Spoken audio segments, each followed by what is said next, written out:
พื่อเป็นการคุ้มครองติดตามกฎกาการเคลื่อนไหวเวียกงานปกป้องผู้สมสัยเห็นให้เวียกงานดังกล่าวมีความเข้มแข็งรับประกันผลประโยชน์ความปลอดภัยของผู้สมสัยผู้บริโภคและผู้จำหน่ายเพื่อหลีกเลี่ยงสินค้านำเข้าที่บ่ถูกต้อง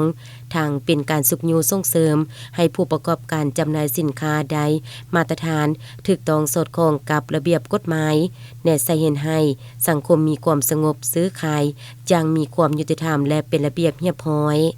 ในวันที่31ธันวาคม2025นี้ทานคำใส่อุไลจักห้องหัวหน้าแขนงการค้าภายใน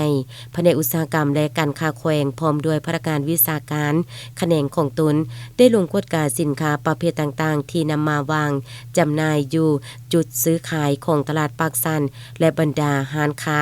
ร้านขายเครื่องยกเครื่องย่อยแห่งต่างๆเรียบตามร้านแคมทางภายในเทศบาลเมืองปากสัน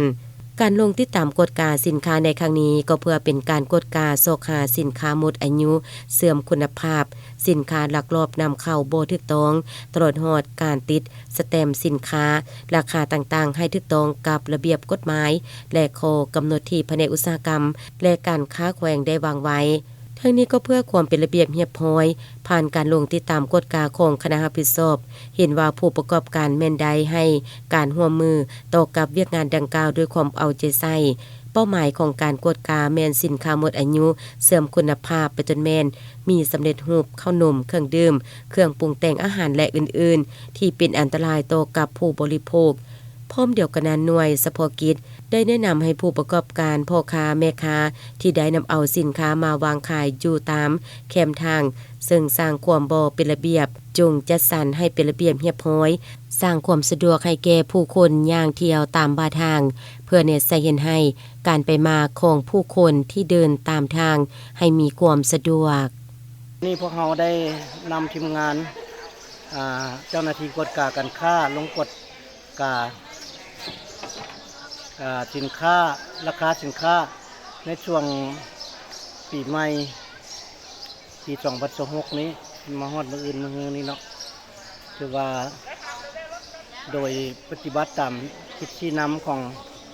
หัวหน้าแผนกอุตสาหกรรมและการค้าว่าพวกเราได้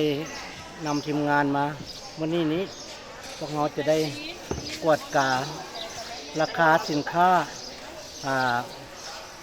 ที่มีผลกระทบไว้ต่อชีวิตการเป็นอยู่ของประชาชนนั้นโดยเฉพาะมันราคาข้าวราคาซีนปลาผักหมักไม้แล้วก็เครื่องอุปโภคบริโภคเครื่องใช้ของซอยต่างๆนั้นรวมทั้งกระตาของขวัญที่ว่าได้วางขายอยู่ภายใน